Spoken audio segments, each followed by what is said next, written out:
Ultima giornata del campionato Primavera 4, Girone A.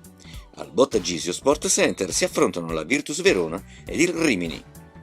Dirige l'incontro il signor Manzardo, coadiuvato dai signori Tomei e Ichi.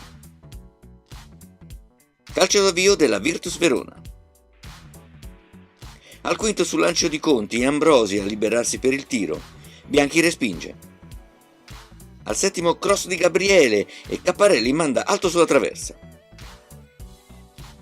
Leuci serve in area Ambrosi che si libera per il tiro cross. Cerretani blocca terra. Il Rimini imbastisce un'azione tutta di prima. Russo entra in area e viene affrontato da Sacomani. Per l'arbitro è calcio di rigore.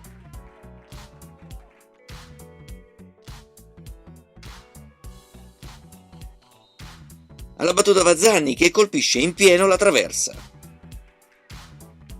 Al 19esimo Zanni ci prova da fuori area. Freddi vola e respinge la conclusione.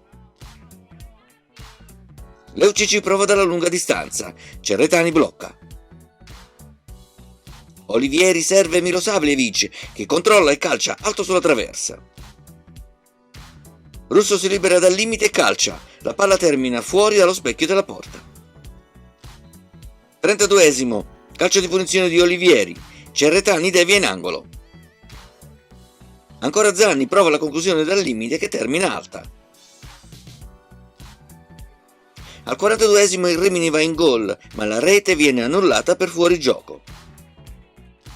Dal fermo a immagine, Leonardo sembra più avanti dei difensori. Milosavljevic ci prova da lontano, ma la conclusione termina fuori. Il secondo tempo riprende con la battuta del Rimini. Al settimo angolo del Rimini, Freddi respinge con i pugni, poi l'occasione sfuma.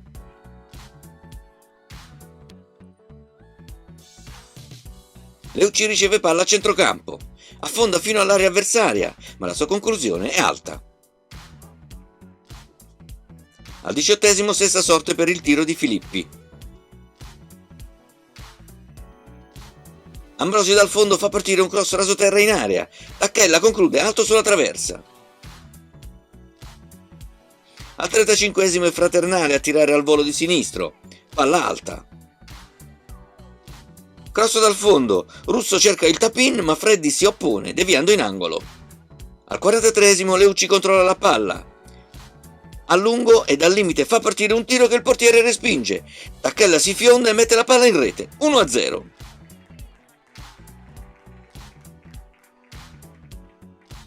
Nel recupero Ser Filippi ci prova con un calcio di punizione. Freddi respinge con i pugni. Il punteggio non cambia nonostante il tentativo di capovolgimento di fronte.